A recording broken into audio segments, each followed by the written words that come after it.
jarang advokat muda di Sumatera Selatan ini yang pengajuan gugatan uji materi PKPU nomor 23 tahun 2023 yang dilakukan oleh advokat muda Sriwijaya yang tergabung dalam Amunisi telah masuk dan terregistri oleh Mahkamah Agung nomor perkara 48 dan kini hakimnya telah terbentuk.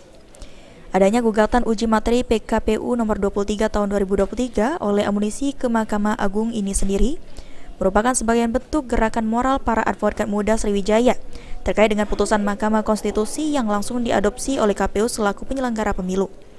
Sehingga nantinya jika gugatan uji materi diterima oleh MA, maka Amunisi akan menindaklanjuti dengan segera. PKPU, baik itu PKPU 23 dan PKPU lain, kami akan tindak lanjuti.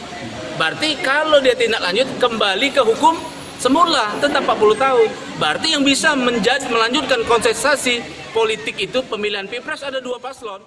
Sementara itu KPU Sumsel melalui salah satu anggotanya menilai jika gugatan uji materi yang diajukan tidak akan mempengaruhi jalannya pelaksanaan pemilu 2024.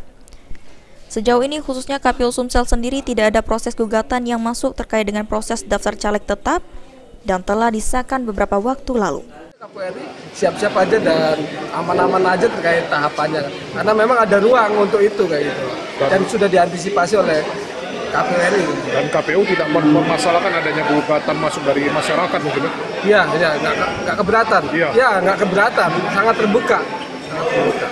Untungnya alhamdulillah kalau di Sumatera Selatan tidak ada gugatan. Firman Hidayat, PAL TV.